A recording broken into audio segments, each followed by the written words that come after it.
a leitura. Diz assim: disse-lhe Noemi, sua sogra: minha filha, não hei de eu buscar-te um lar para que sejas feliz? Ora, pois, não é Boaz, na companhia de cujas servas estiveste, um dos nossos parentes? Eis que esta noite alimpará a cevada na eira. Banha-te e unge-te, e põe os teus melhores vestidos, e desce a eira. Porém não te deis a conhecer ao homem, até que tenha acabado de comer e beber. Quando ele repousar, notarás o lugar em que se deita. Então chegarás e lhe descobrirás os pés, e te deitarás. Ele te dirá o que deves fazer. Respondeu-lhe Rute: tudo quanto me disseres, farei. Então foi para a eira e fez conforme tudo quanto sua sogra lhe havia ordenado. Havendo, pois, Boaz comido e bebido, estando já de coração um tanto alegre, veio deitar-se ao pé de um monte de cereais. Então chegou ela de mansinho e lhe descobriu os pés e se deitou. Sucedeu que pela meia-noite, assustando-se o homem, sentou-se, e eis que uma mulher estava deitada a seus pés. Disse ele: quem és tu? Ela respondeu: sou Rute, tua serva. Estende a tua capa sobre a tua serva, porque tu és resgatador. Disse ele: bendita sejas tu do Senhor, minha filha. Melhor fizeste a tua última benevolência que a primeira, pois não foste após jovens, que é pobres, que é ricos. Agora, pois, minha filha, não tenhas receio. Tudo quanto disseste, eu te farei. Pois toda a cidade do meu povo sabe que és mulher virtuosa. Ora, é muito verdade que eu sou resgatador, mas ainda outro resgatador há, mais chegado do que eu. Fica-te aqui esta noite, e será que pela manhã, se ele te quiser resgatar, bem está, que te resgate. Porém, se não lhe apraz resgatar-te, eu o farei tão certo como vive o Senhor. Deita-te aqui até amanhã. Ficou-se, pois, deitada a seus pés até pela manhã, e levantou-se antes que pudessem conhecer um ao outro. Porque ele disse: não se saiba que veio mulher à eira. Disse mais: dai-me o manto que tens sobre ti e segura-o.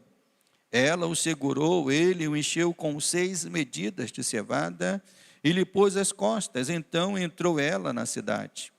Em chegando à casa da sua sogra, esta lhe disse: como se te passaram as coisas, minha filha? Ela lhe contou tudo quanto aquele homem lhe fizera. E disse ainda: estas 6 medidas de cevada ele me deu e me disse: não voltes para tua sogra sem nada.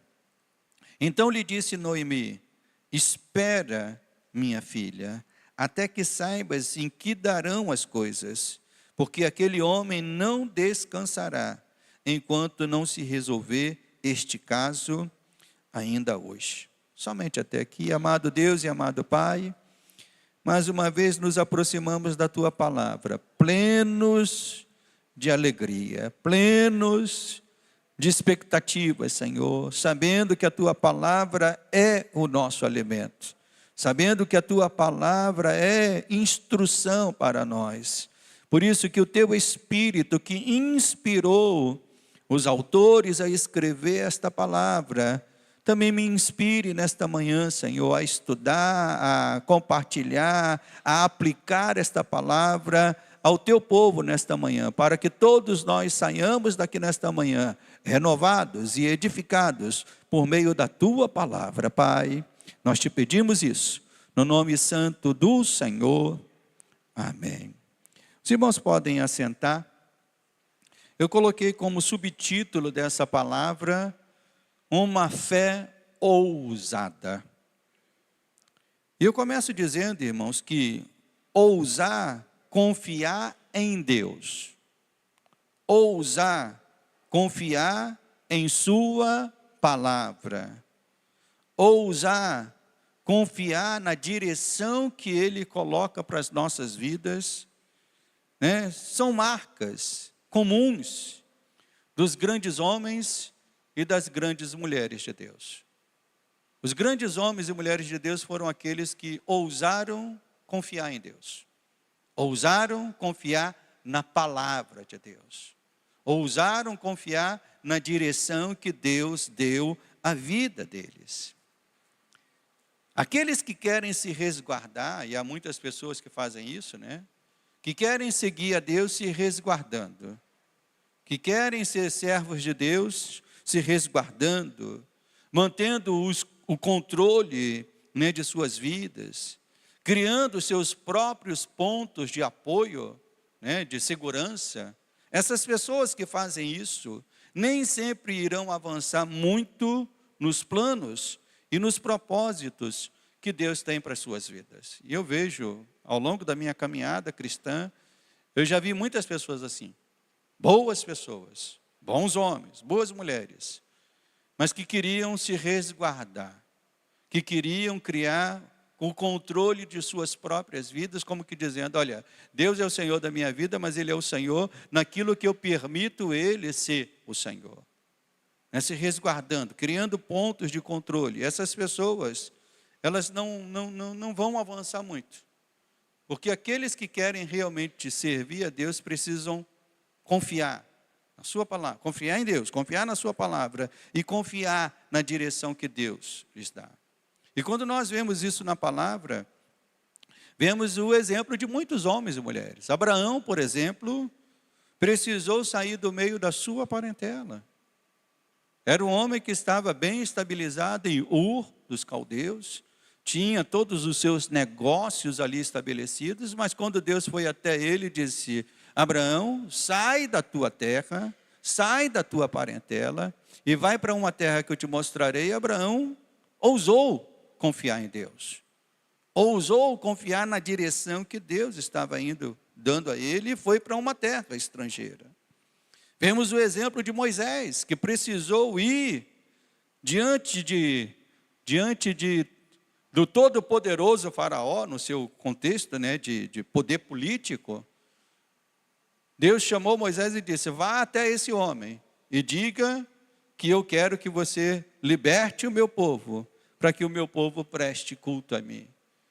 E quando Moisés chegou a esse homem disse, quem é o Senhor?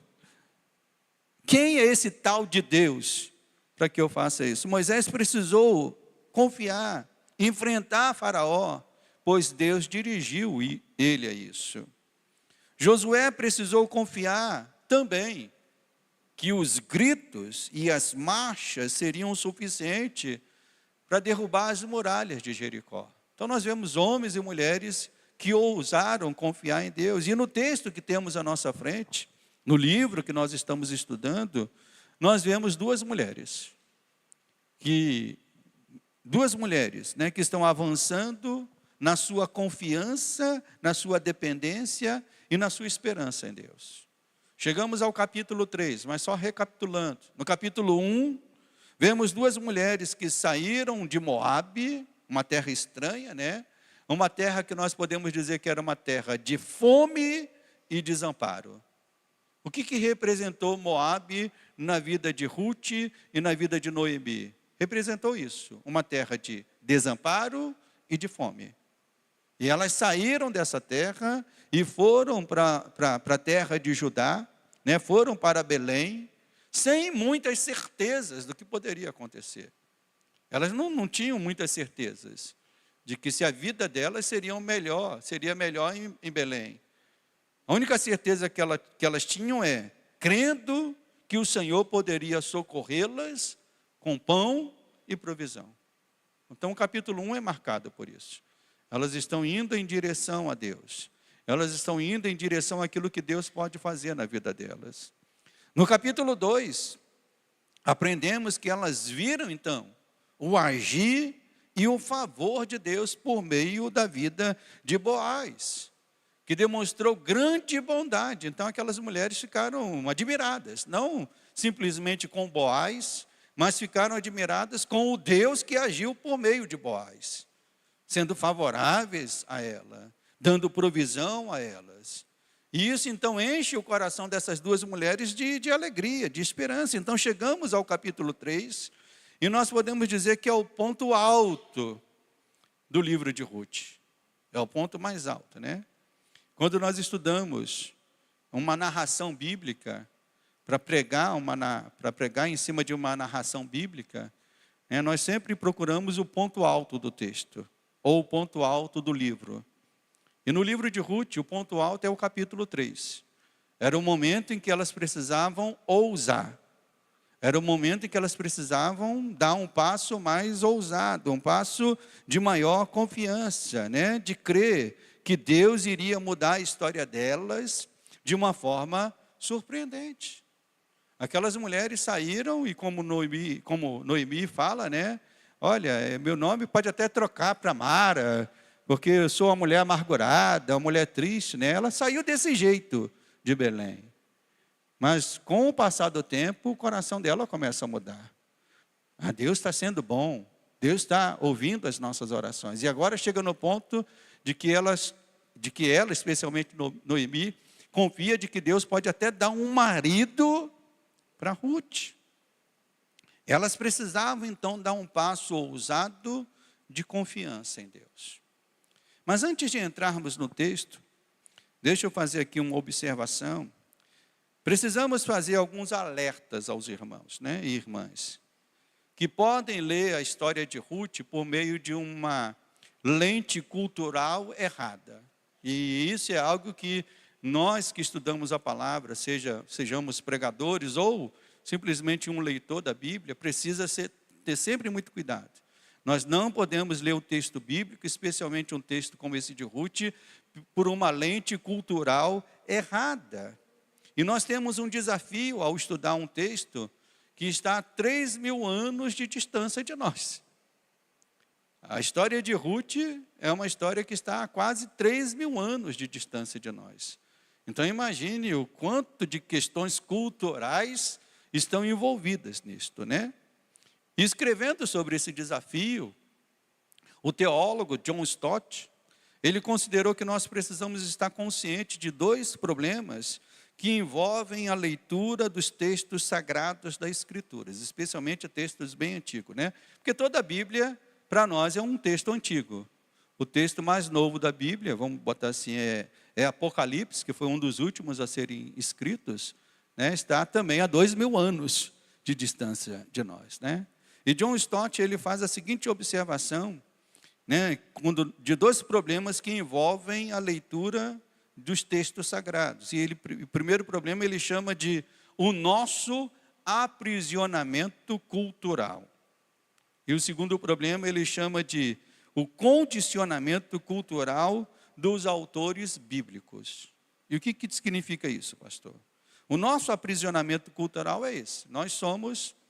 Todos nós que estamos aqui, somos brasileiros. Amém, meus irmãos? Tem algum estrangeiro aqui? Deixa eu ver quem tem cara de estrangeiro aqui. Não, ninguém tem cara de estrangeiro.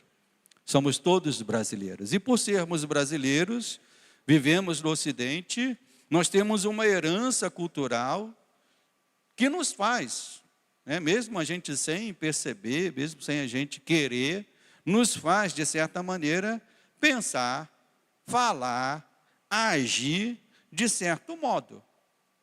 Isso é o que John Stott chama de o aprisionamento cultural. Nós somos filhos desse tempo. Nós somos filhos desta cultura. Né? Por que nós não usamos saias? Por que os homens não usam saia? Graças a Deus por isso, né? Mas na Índia, os homens usam saia. Porque é uma questão cultural lá. Então, graças a Deus que nós não somos indianos. Que os homens digam amém. Eu ficaria muito estranho de saia.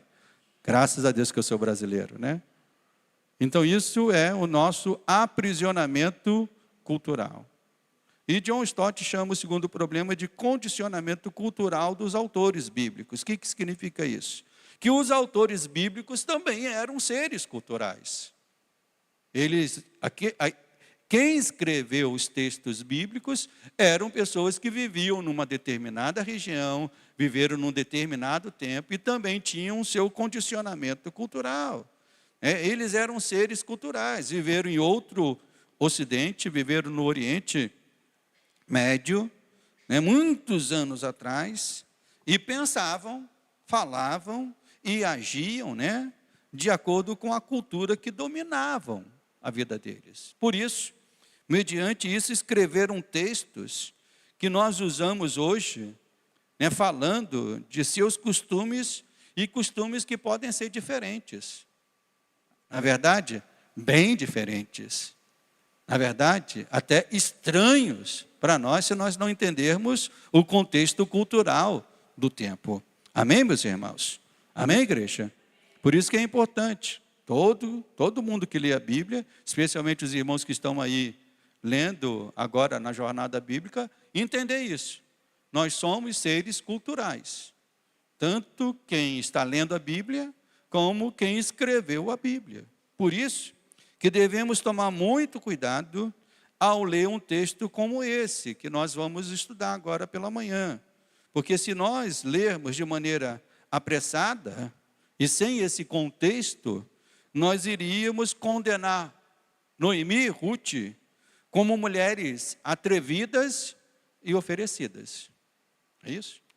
Porque se a gente for aplicar a nossa lente cultural do nosso tempo, Noemi e Ruth seriam tratadas como mulheres atrevidas e oferecidas. No entanto, longe disso, irmãos. Na verdade, pautada, olha o detalhe, pautada e firmada na lei que o próprio Deus havia dado a Moisés, é que elas agiram. Elas agiram pautadas na palavra. Elas agiram pautadas na lei que Moisés deu, inspirado por Deus, Elas decidiram ousar e confiar que Deus iria conduzir aquela questão e trazer uma solução, uma resposta às suas vidas. Então, o primeiro ponto é esse. Alguém que leia esse texto pode ter essa interpretação, mas é uma interpretação errada. Porque, na verdade, Noemi e Ruth agiram pautadas naquilo que a lei de Moisés ensinava, naquilo que a própria palavra de Deus nos diz. Então, diante disso, nós vemos Noemi, ela está decidida a buscar felicidade para Ruth. Verso 1 diz assim: disse-lhe Noemi, sua sogra, minha filha, não hei de eu buscar-te um lar para que sejas feliz? Então, a preocupação de Noemi era que Ruth pudesse ser uma mulher feliz. A nova versão internacional da Bíblia, coloca assim esse versículo, Minha filha, tenho que procurar um lar seguro para a sua felicidade. Mas a pergunta que precisamos fazer é: o que é felicidade? O que é felicidade? Para uma mulher, e aí vamos jogar essa questão cultural, Para uma mulher moderna dos nossos dias, quando eu falo mulher moderna dos nossos dias, não estou falando só aqui das irmãs, estou falando de uma maneira bem geral, bem ampla, No nosso mundo moderno, as mulheres do nosso tempo que vivem no Ocidente, que vivem, por exemplo, num país como o Brasil ou Estados Unidos, a felicidade de uma mulher, ela consistiria em quê? Se você saísse com o microfone aí, andando pelas ruas, Caxias, Copacabana, Barra da Tijuca, Quinta Avenida, fosse lá em Nova York, perguntando às mulheres, o que é felicidade para você? Muitas dessas mulheres responderiam que felicidade consiste em ter um bom emprego, morar numa casa bem legal, poder fazer tudo que se tem vontade e, de quebra, se tiver um marido e filhos, tudo bem. Esse é o desenho de felicidade para as mulheres modernas, né, no mundo de hoje. Né? Tanto que pesquisas mostram que até 2030, então nós estamos há 4 anos disso, né? Que até 2030, 45% das mulheres do mundo que estiverem na faixa de 25 a 44 anos, essas mulheres serão solteiras. E segundo essa previsão, será o maior número da história de mulheres solteiras em determinado tempo. Eu vou repetir isso. Em 2030, segundo essa pesquisa e essa projeção, 45%, então quase a metade das mulheres que vivem no mundo e que tiverem a idade de 25 a 44 anos, elas serão solteiras. E por que isso? Eu diria que por essa visão cultural dos nossos dias, em que mulheres não mais entendem que casamento é uma razão de felicidade, que família seja uma razão de felicidade. Para as mulheres, felicidade, mulheres modernas, felicidade é ter trabalho, ser independente, fazer o que se quer. Mas no tempo de Ruth, e aí a gente entra o contraste, mas no tempo de Ruth, e no contexto cultural que envolvia o mundo de Ruth, isso era o inverso. Uma mulher sem marido e sem filhos jamais poderia ser considerada uma mulher feliz. Então, indo para o texto, indo para a época do texto, esse é o entendimento. Que uma mulher sem ser casada, sem ter filhos, ela jamais iria ser considerada uma mulher feliz. Por isso que Noemi se prontifica a seguir este caminho e buscar um marido para a sua nora viúva. Outra questão cultural também mostrada no texto é que Noemi sabia o que Boaz estaria fazendo. E alguém pode perguntar, como é que ela sabia? Porque era uma questão cultural, né? Naquela época, né, quem tem acompanhado o estudo tem visto que era a época da colheita da cevada. Né? Então se fez a colheita da cevada, a colheita dos grãos. E quando se terminava a colheita dessas coisas, né, os grãos eram colocados em armazéns, nas eiras, eram separados das palhas, né, vamos assim dizer, ficava só o grão mesmo, e aquele monte de grão precisava ser armazenado, cuidado. E naquela época não tinha, como se tem hoje, a tecnologia dos nossos dias, né, que se pode colocar uma filmadora, uma câmera no canto do depósito e você vê tudo o que está acontecendo no depósito. Não, naqueles dias, alguém deveria ficar no depósito, especialmente nessa época, porque era o grão, né, que servia para suprir a necessidade ou o comércio dali para frente. Então, se tinha que ficar na própria eira. Então, naquela época, né, os próprios donos precisariam estar guardando e garantindo a segurança daquilo que foi adquirido, daquilo que foi colhido. E geralmente, esse momento era um momento cultural de alegria, de festa, onde o próprio dono da colheita, né, o próprio dono da fazenda, se reunia com os empregados, os coletores, e quando o trabalho terminava, quando a colheita terminava, eles faziam uma festa, bebiam, se divertiam. E geralmente era uma festa só de homens, mulheres não entravam, né? Então, era um momento. Então, Noemi sabia disso. Ela sabia que esse momento iria existir. Por isso é que ela dá toda essa instrução. Ruth foi até aquele lugar com um objetivo bem claro para quem vivia naquela cultura. E aí eu volto a trazer aqui o choque cultural. Para alguém do nosso tempo que lê o texto, fala assim, Ruth foi ali para se oferecer. Não, Ruth não foi para se oferecer. Quando a gente entende o contexto, Ruth foi ali com um objetivo bem claro naquele lugar, para quem vivia naquela cultura. O primeiro pensamento é que Ruth foi ali apenas para seduzir Boaz. Mas eu pergunto, qual foi o objetivo de Ruth? Você sabe? Por que ela foi naquele lugar? Sabe o que ela foi fazer ali, irmãos? Ela foi pedir Boaz em casamento. É isso que ela foi fazer. Ela foi pedir Boaz em casamento. E até hoje tem casos que são assim, né? Às vezes a mulher que tem que tomar a iniciativa. Eu não vou perguntar aqui nos casais casados aqui da igreja, quem tomou a iniciativa de dar o primeiro beijo? Né? Porque às vezes a mulher tem que tomar a iniciativa, né? Depois eu conto a minha história com Denise para os irmãos, tá bom? Mas vou contar em off, tá bom? Mas Ruth precisou tomar uma decisão. Ela foi ali com um objetivo. E qual foi o objetivo? Pedir Boaz em casamento. Né? Foi esse o objetivo. E ela foi fazer isso baseada em quê? Para o nosso contexto cultural da nossa época, Ruth, né, seria uma mulher que vai pedir um homem em casamento, ela seria pautada na sua beleza, na sua juventude, né, em algum atrativo que ela poderia levar. Mas Ruth não foi baseada na sua beleza.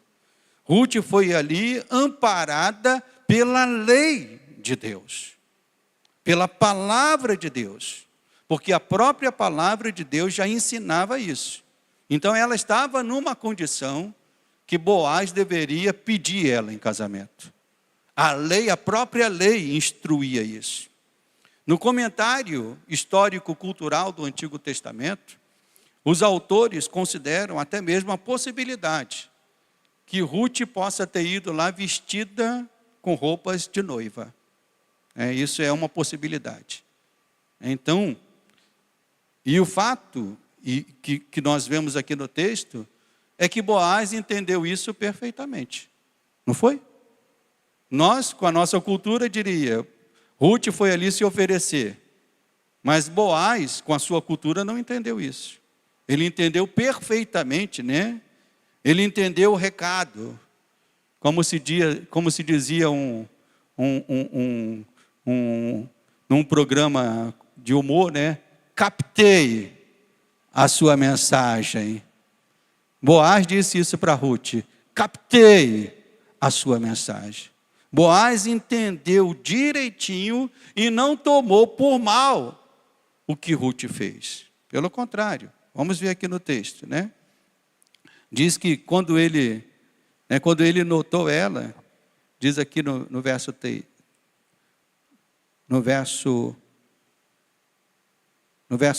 né? No verso 9, perdão. Disse ele, quem és tu? Ela respondeu, sou Ruth, tua serva. Estende a tua capa sobre a tua serva.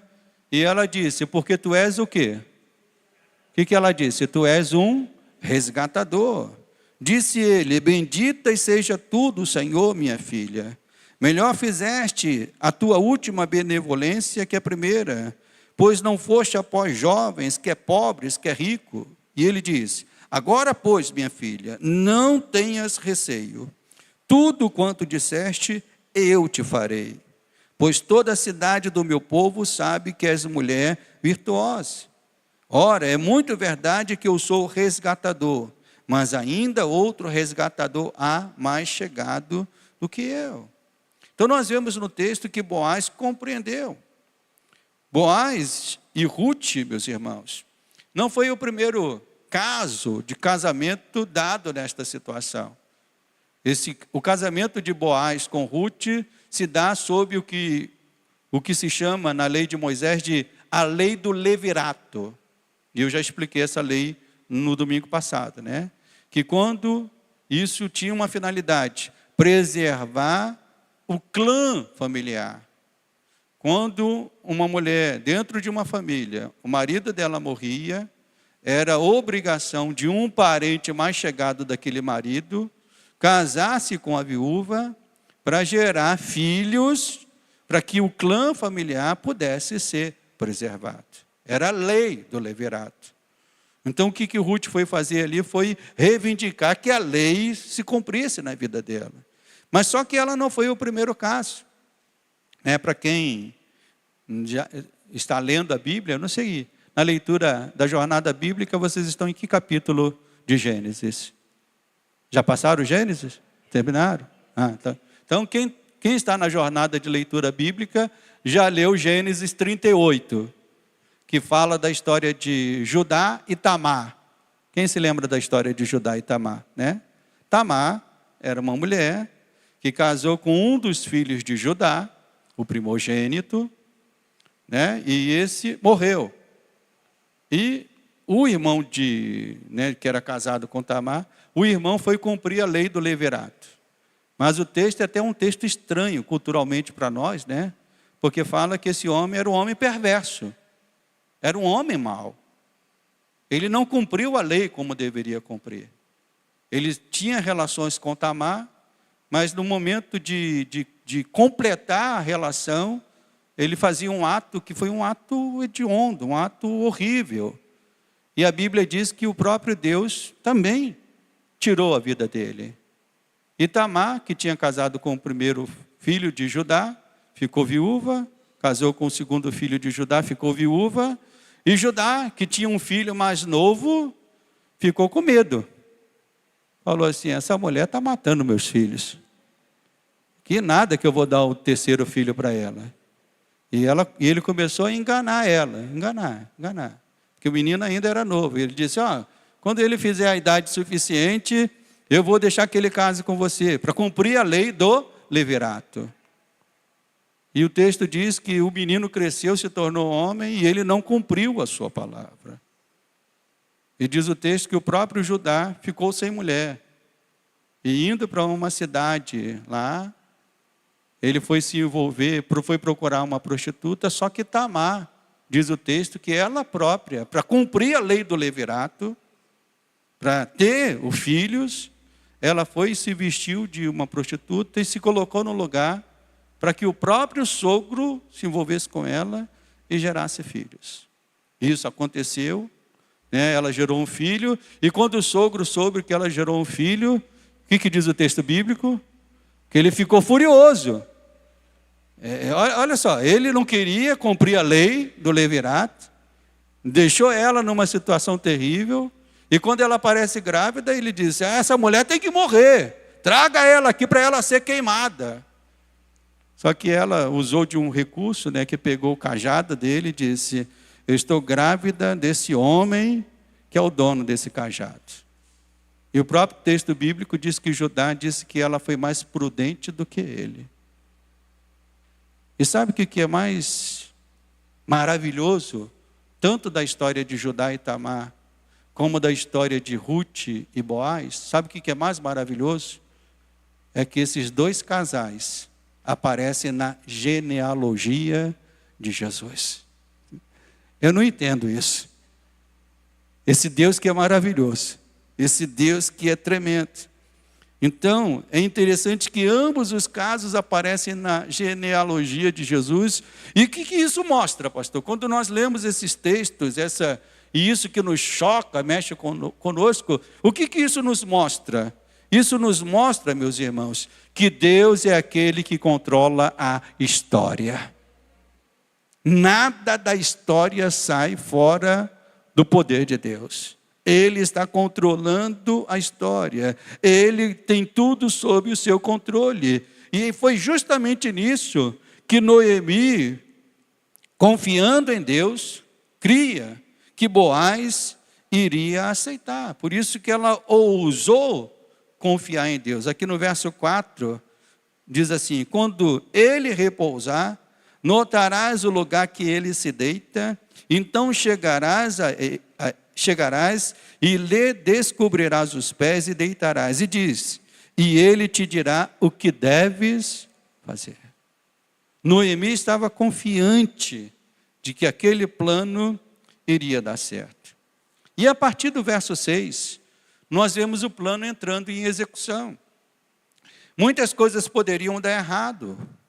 Boaz, olha, vamos imaginar aqui tantas coisas que poderiam dar erradas nessa situação. Boaz poderia simplesmente se aproveitar de Ruth. Ele estava numa condição social muito mais favorável, era um homem rico, era um poderoso ali naquela colheita. Ela simplesmente era uma serva, uma menina, uma serva. Ele poderia se aproveitar dela e não querer saber dela depois, dizer assim, olha, não quero saber mais de você. Ele poderia simplesmente considerar a atitude de Ruth uma afronta, mesmo, né, dizendo assim, olha, você está cometendo uma afronta. Mas ele faria isso, e aí que entra aqui um discernimento que nós temos que ter. Ele faria isso se não fosse um homem o quê, meus irmãos? Temente a Deus. Porque nós que estamos estudando o texto, já vimos até então que ele era um homem temente a Deus. Noemi sabia disso. Então ela toma esse plano confiando de que ele era um homem temente a Deus. Então ele faria isso se não fosse um homem temente a Deus e não se importasse com a sua palavra. E mais uma vez aqui eu lembro a linha mestre do nosso estudo aqui pela manhã. A série de mensagens que nós temos trazido aqui pela manhã tem um título: Decisões firmadas na fé. E agora era a hora de Boaz tomar uma decisão baseada na fé, baseada no seu temor a Deus. Rejeitar ou aceitar Ruth. E aqui mais uma vez devemos ressaltar que a atitude de Ruth, meus irmãos, não foi uma atitude de afronta e nem uma atitude leviana, mas foi uma atitude de ousadia e de esperança em Deus. Ruth não agiu como uma mulher leviana, ela agiu em parceria com a Noemi, ela agiu em confiança em Deus. Ela agiu confiando naquilo que a palavra de Deus instruía. No capítulo 2, Boaz desejou que Ruth permanecesse debaixo de suas asas, né? Lá no capítulo 2, vamos voltar no verso 12. Boaz desejou que Ruth permanecesse debaixo das asas de Deus. Diz aqui o verso 12. O Senhor retribua o teu feito e seja cumprida a tua recompensa do Senhor, Deus de Israel. E ele diz, sob cujas asas vieste buscar refúgio. Essa foi a palavra de Boaz para Ruth. Mas aqui, no capítulo 2, nós vemos que é Ruth que usa essa expressão, né? Ruth mostra que as asas de Deus que Boaz desejou que Ruth estivesse se abrigando, estas asas precisavam ser materializadas. E precisavam ser materializadas nas asas do próprio Boaz. E é por isso que ela convida aqui no verso 9. Disse ele, quem és tu? E ela respondeu, sou Ruth, tua serva. E ela diz, estende a tua capa sobre a tua serva, porque tu és um resgatador. Em outras versões, essa palavra capa tem o mesmo sentido de asa. Traz a mesma ideia de asa. Então Ruth estava dizendo, estende as tuas asas, estende a tua capa, né? E isso mostra, naquele tempo, meus irmãos, segundo alguns estudiosos, isso era um pedido de casamento. Quando um homem estendia uma capa sobre uma jovem, culturalmente ele estava dizendo, eu quero tomar um compromisso de casamento com você. Então Ruth diz, Boaz, estende a sua capa, estende as suas asas. Agora Boaz teria que tomar uma decisão, baseada na fé e no temor a Deus. E Boaz toma a sua decisão, né? Ele toma a sua decisão. No contexto social da época, era um dever dele fazer aquilo. Mas ele não só enxerga aquilo como um dever. Diz o texto bíblico que ele viu virtudes em Ruth. Diz o texto, né, que aqui no verso, eu não anotei aqui o verso, mas deixa eu aqui. 11, né? Não, é isso, perdão. Agora, pois, minha filha, não tenhas receio, tudo quanto disseste, eu te farei. Pois toda a cidade do meu povo sabe que és o quê, meus irmãos? Uma mulher virtuosa. Boaz queria casar com aquela jovem, mas não simplesmente pela obrigação da lei do levirato. ele viu nela também que ela era uma menina, uma mulher virtuosa. O testemunho que ela deu, meus irmãos, foi algo público. Diz o próprio texto no verso 11, diz, pois toda a cidade do meu povo, ele não disse, eu vi que você é uma mulher virtuosa. Ele diz, o meu povo viu que você é uma mulher virtuosa. O testemunho que ela deu foi algo público. O povo viu nela uma mulher virtuosa. E viu nela uma mulher virtuosa por quê? Qual foi a razão do povo ver nela uma mulher virtuosa? Foi por suas atitudes. Primeiro, a atitude de acompanhar a sua sogra. Vindo de Belém, vindo de Moabe, voltando para Belém. A sua decisão de servir o Deus de Israel. Aquilo também agradou o povo, né? A sua decisão de buscar alimento para a sua sogra, de estar ali junto com a sua sogra, fez com que as pessoas pudessem ver nela uma mulher virtuosa. E aqui entra, meus irmãos, uma lição para nós. Nossas decisões falam a respeito da nossa fé. De nada adianta alguém, estar na igreja, cantar louvores, ser amigo de muitos, mas na sua vida do dia a dia, tomar decisões que desonrem a Deus. O nosso testemunho é pautado nas decisões que tomamos no nosso dia a dia. Se uma pessoa não fala com um parente, e muitas vezes não fala com um parente por uma questão boba. E às vezes a gente vê crente assim, eu tenho um irmão que eu não falo com ele, eu tenho uma nora que eu não falo com ela, eu tenho um... E muitas vezes por uma questão boba. Às vezes por um temperamento qualquer. Então por uma questão boba. Se uma pessoa que faz de tudo para ter lucro e se dar bem, mesmo que outros sejam prejudicados, se nós vemos isso. Pessoas que têm um negócio, e que ávidos por lucros, fazem até coisas que são falcatruas. São por coisas pequenas, irmãos, e semelhantes a estas, que cristãos estão falhando no seu testemunho, às vezes diante da família e diante do mundo. Nós vemos pelo texto e pela história do livro que Ruth honrou a Deus com as suas decisões, e isso pôde ser visto por pessoas que estavam à sua volta.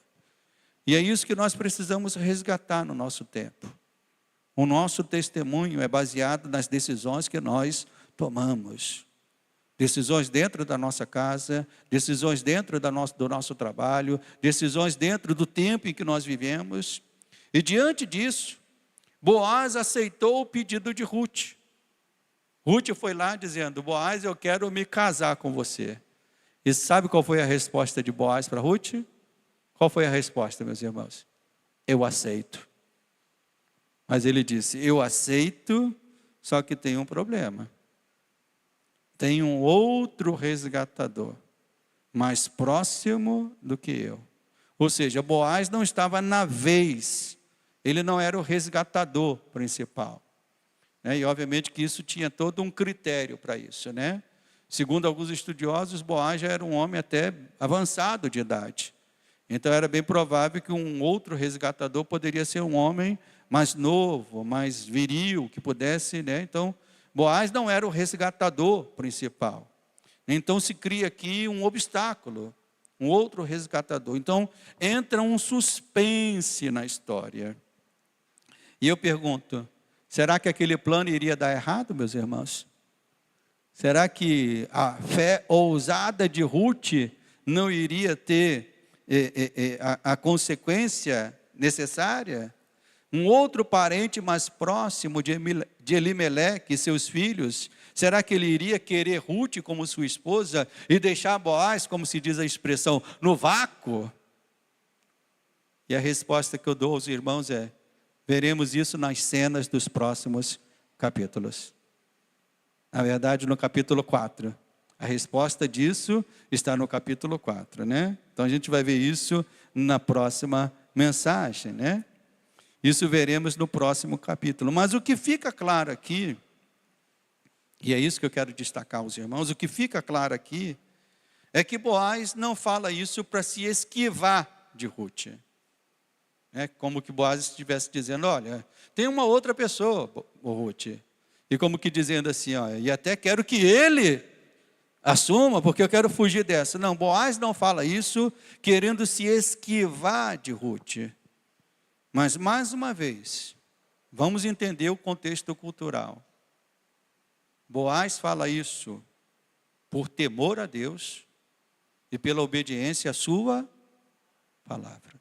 Os irmãos estão entendendo o que o pastor está falando? Porque a palavra de Deus criava critérios para isso. E o critério, Boaz entendeu que não era ele o primeiro. Então ele entendeu que se aquilo fosse para acontecer, né, da maneira correta, ele teria que se submeter a Deus e a sua palavra. E aqui fica um alerta, meus irmãos, para tantos que querem às vezes algo, e nesta ânsia não guardam o temor a Deus e a sua palavra. O apóstolo Paulo é bem claro nas suas cartas, diz, né, que tudo nos é lícito, mas nem tudo convém a um crente. Então, Boaz sabia disso. Ele disse, olha, é possível que Ruth possa ser minha esposa. Mas isso só é possível se o outro que está dentro de acordo com a lei de Deus, se ele não aceitar.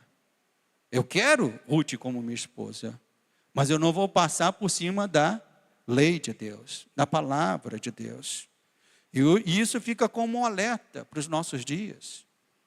Casais de namorados cristãos, que têm talvez a convicção que daqui a alguns meses, daqui a alguns anos, vão casar, isso não lhes dá o direito de não se guardarem no temor do Senhor. Homens viúvos, ou mulheres viúvas, crentes, que começam a namorar e caem em pecado. Eu, como pastor, há 26 anos, nós já tivemos que lidar com muitos casos. Uma das coisas que eu sempre orientei, no caso, quando acontece, e infelizmente acontece, às vezes de uma pessoa se divorciar, sendo crente, o marido adulterou, saiu da igreja, a mulher ficou na igreja, e ela quer seguir na igreja, e a primeira orientação que eu dou para ela é, se você encontrar obviamente que depois de divorciada, separada no papel, se você encontrar uma pessoa, entenda o princípio que a Bíblia nos ensina, que só pode se envolver com essa pessoa depois de casado, ou depois de casada. Então, mesmo o princípio que rege-nos hoje, também regeu Boaz. Ele poderia se aproveitar de Ruth ali naquele momento, mas por temor a Deus e por temor à palavra, ele disse, vamos fazer as coisas de maneira certa. Amém, meus irmãos? E isso serve também para os crentes de hoje. Casais de namorados, viúvos, viúvas, né? Homens solteiros, mulheres solteiras. Boaz compreendeu que Ruth poderia ser dele, mas teria que ser da forma correta e abençoada por Deus. E como cristãos, esse deve ser um princípio que norteia todas as nossas decisões. Eu vou dar aqui esse princípio. Seja qual for a decisão, e isso eu falei lá na primeira mensagem desse estudo, né? E vou repetir agora. O princípio qual é, pastor? Sempre honrar a Deus e a sua palavra. Quando você for tomar uma decisão, qual é o princípio que tem que reger essa decisão? Isso vai honrar a Deus? Isso está de acordo com a palavra de Deus? Porque foi isso que Boaz procurou fazer.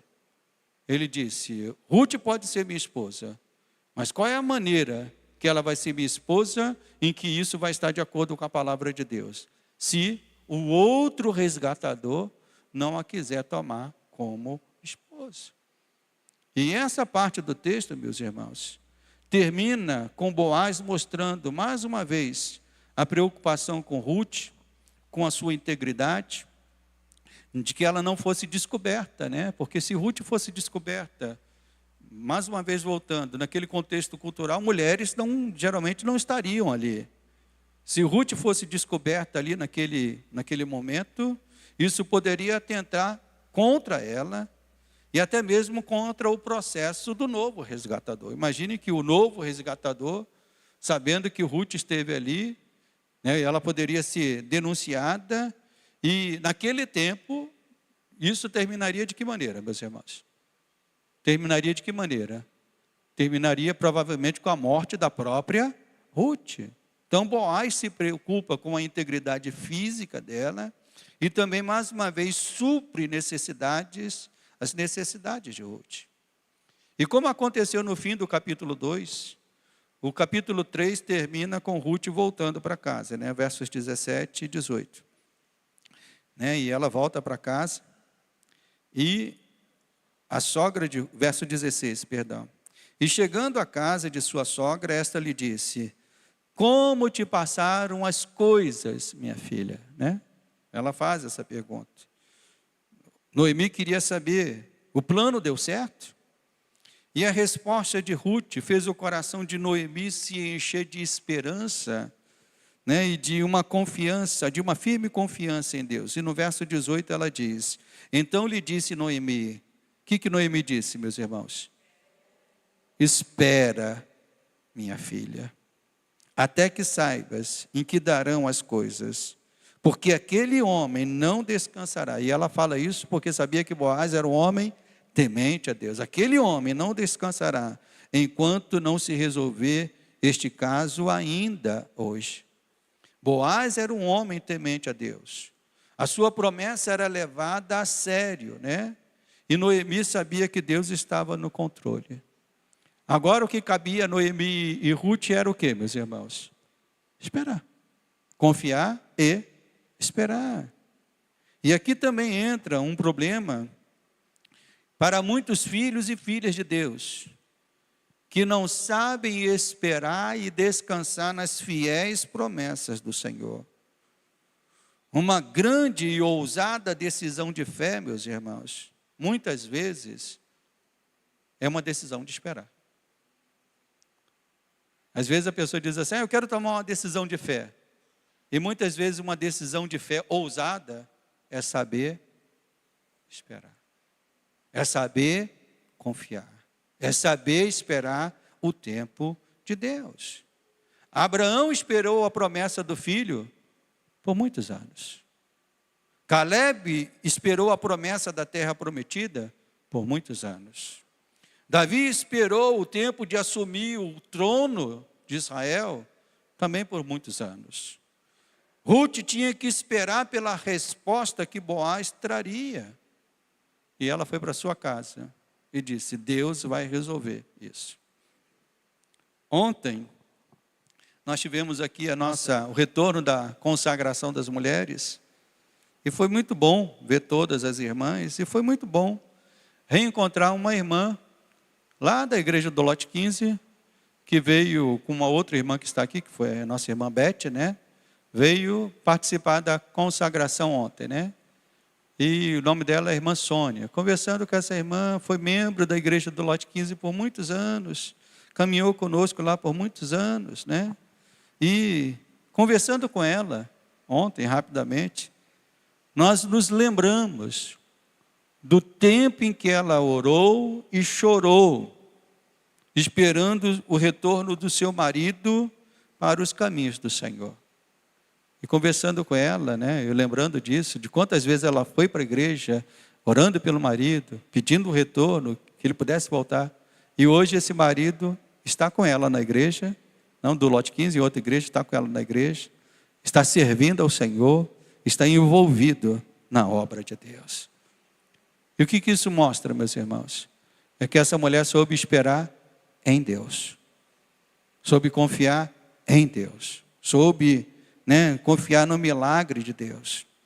E se você está aqui nesta noite também, esperando o milagre, sua família, seu casamento, nessa manhã, perdão, na sua família, no seu casamento, na sua saúde, a minha palavra nesta manhã é: prossiga, confiando e esperando em Deus. E neste capítulo que nós estudamos, o capítulo 3, a palavra resgatador aparece diversas vezes. E toda a trama do livro de Ruth gira em torno desse personagem, o resgatador. Boaz era o resgatador. E no hebraico, essa palavra resgatador é Goel, né? Que traz essa ideia desse homem que é o resgatador. Além do papel jurídico, além do papel econômico e social, o resgatador, ou o Goel em hebraico, ele assegurava, olha o detalhe aqui, ele assegurava, por que Deus instituiu o papel do resgatador em Israel?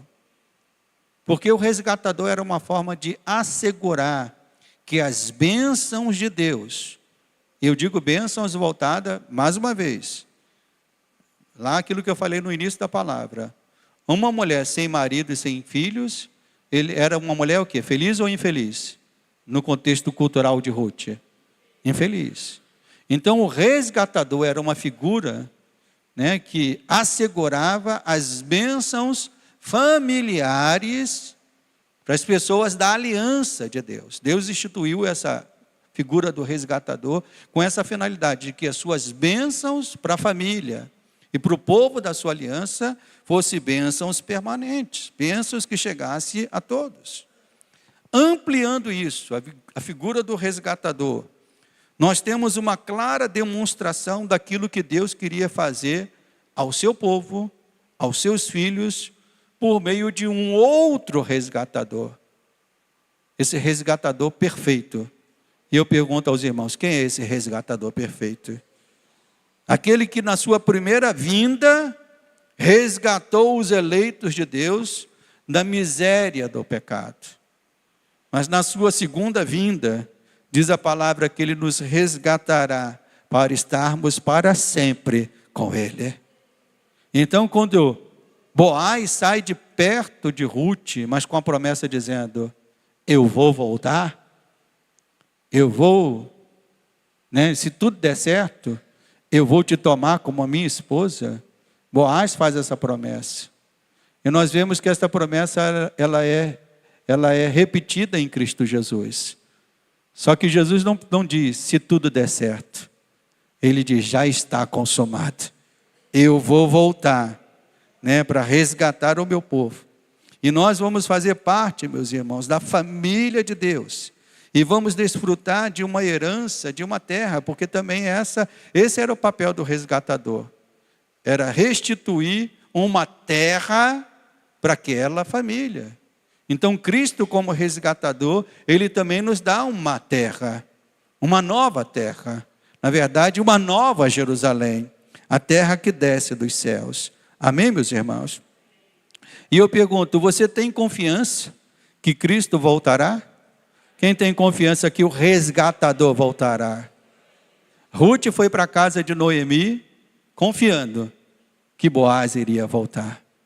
E nós também estamos aqui nesse tempo, confiando que o nosso Cristo também voltará. A nossa espera por sua volta deve ser uma espera jubilosa e cheia de confiança.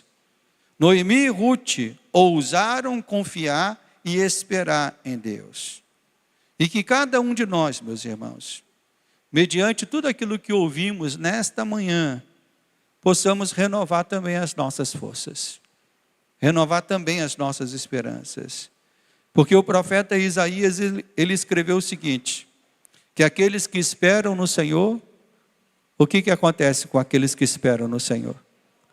O que acontece com aqueles que esperam no Senhor, igreja? Eles renovam as suas forças. Eles voam bem alto, como águias. Correm e não ficam exaustos. Andam e não se cansam. Noemi e Ruth podiam desanimar, desesperar, desistir. Mas elas preferiram ousar, confiar e esperar em Deus. E a pergunta que o Espírito Santo nos faz nesta manhã é: como é que você chegou aqui nesta manhã? diante também daquilo que está acontecendo na tua vida? Como é que você chegou aqui nesta manhã? Talvez você possa ter chegado aqui nesta manhã dizendo: pastor, estou com vontade de parar. Estou com vontade de desanimar. Estou com vontade de desistir. Ruth e Noemi tinham todas as razões para parar e desistir. Eram duas mulheres que diante do quadro que elas viveram não tinha perspectiva nenhuma. Mas essa perspectiva começa a ser mudada na medida em que elas começam a se aproximar do Senhor. Então, se você chegou aqui nesta manhã com o pensamento de parar, desistir, desanimar, então, que essa palavra nesta manhã te inspire a que você, tal como Noemi e Ruth, diga assim: eu vou ousar confiar em Deus. Eu vou ousar confiar na sua palavra. Eu vou ousar esperar nas promessas do meu resgatador, que não é Boaz. O nosso resgatador é Cristo Jesus. Amém, meus irmãos? Então, precisamos, de uma fé que se propõe a esperar em Deus. Ruth não colocou a sua fé em Boaz. Noemi não colocou a sua fé em Boaz. Noemi e Ruth colocaram a sua fé no Deus de Boaz. Naquilo que Deus poderia fazer naquele homem que temia a ele, naquele homem que era temente a ele. Lembre-se que o nosso resgatador já veio, já nos tirou da miséria do pecado e nos prometeu que em breve voltará. Amém, igreja? Em breve ele voltará. Então vamos nos colocar de pé e vamos agradecer a Deus, por essa certeza que nós temos. No próximo capítulo, que vamos estudar daqui a 15 dias, nós vamos ver a volta de Boaz. Como é que ele voltou? Será que deu tudo certo? Certamente deu, porque Deus agiu nessa situação. Levante as tuas mãos, comece a agradecer a Deus, dizendo: Senhor, obrigado. Ó Deus, porque quando estudamos a Tua palavra, nós vemos exemplos de mulheres, de homens, que ousaram confiar em Ti, que ousaram confiar na Tua palavra, que ousaram esperar em Ti, e o Senhor respondeu, atendeu, mudou a sorte, mudou a vida daquelas pessoas. E nós cremos, Pai, que o mesmo também acontece hoje, meu Deus. Ó Deus, naqueles que esperam no Senhor, naqueles que confiam no Senhor, naqueles que tomam decisões baseadas na fé e baseadas na Tua palavra. Ruth tomou uma decisão de ir até Boaz, não confiando na beleza dela, na juventude dela, não, ela foi confiando na palavra, porque a palavra dizia que Boaz tinha que ser o marido dela, Senhor. Então, confiando na palavra, é que ela tomou aquela atitude. Que da mesma forma, Senhor, os teus filhos e filhas que estão aqui nesta manhã, não tomem atitude, Senhor, baseadas naquilo que acham, naquilo que pensam, naquilo que entendem ser o melhor. Não, meu Pai, mas que as nossas atitudes, as nossas decisões sejam baseadas na fé, na palavra e nas promessas do Senhor. Por isso eu oro pela Tua igreja nesta manhã, Pai, te pedindo, Deus, que o Senhor encha o coração dos teus filhos e filhas desta certeza, desta ousadia de confiar no Senhor e de esperar no Senhor. Por isso, Pai, nós te louvamos e te pedimos, se chegamos ao final desta reunião, que o Senhor nos conduza agora, guardados e abençoados debaixo da Tua palavra, que o Teu amor, a graça maravilhosa de Cristo e a presença santa do Teu Espírito permaneça sobre todos, desde agora e para todos sempre. Amém e amém. Amém, igreja? Então, cenas do próximo capítulo de Ruth, só daqui a 15 dias. Que Deus abençoe. Os irmãos que se interessaram pela escola de música, procure a irmã Ana Célia. Hoje nós teremos a primeira aula para os irmãos que vão se batizar, 5 horas da tarde. 2 irmãos que vão se batizar, o irmão Jorge e o nosso pequeno Samuel. Mas se alguém ainda quiser se batizar, fale comigo.